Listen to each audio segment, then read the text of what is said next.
বগুড়ায় তারুণ্যের সমাবেশ উপলক্ষে জয়পুরহাটে যুবদলের প্রস্তুতি সভা। জয়পুরহাট জেলা প্রতিনিধি আবু রায়হানের পাঠানো তথ্য ও ভিডিও চিত্রে দেখুন বিস্তারিত। আসন্ন 24 মে বগুড়ায় তারুণ্যের রাজনৈতিক অধিকার প্রতিষ্ঠার সমাবেশ সফল করতে কেন্দ্রীয় নেতৃবৃন্দের উপস্থিতিতে জয়পুরহাট জেলা যুবদলের প্রস্তুতি সভা অনুষ্ঠিত হয়েছে। সোমবার দুপুরে শহরের চিনিকল মিলনায়তনে অনুষ্ঠিত প্রস্তুতি সভায় প্রধান অতিথি ছিলেন যুবদলের কেন্দ্রীয় নির্বাহী কমিটির সাংগঠনিক সম্পাদক কামরুজ্জামান জুয়েল, কেন্দ্রীয় যুবদলের সাবেক সহসভাপতি ও রংপুর জেলা যুবদলের সভাপতি নাজমুল আলম নাজু। বিশেষ অতিথি ছিলেন পাবনা জেলা যুবদলের আহ্বায়ক হিমেল রানা।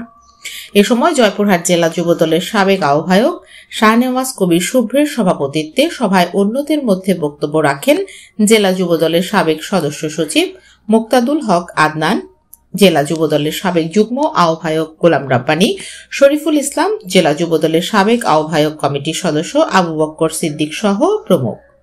সভায় বক্তারা বলেন, বিএনপির ভারপ্রাপ্ত চেয়ারম্যান তারেক রহমানের নির্দেশে বগুড়ায় যুবদল, ছাত্রদল ও স্বেচ্ছাসেবক দলের সমাবেশ অনুষ্ঠিত হবে। এ সমাবেশ থেকে তারুণ্যের রাজনৈতিক অধিকার প্রতিষ্ঠার জন্য বিএনপি কি ধরনের কাজ করবে তার সুস্পষ্ট ধারণা তুলে ধরবেন তারেক রহমান।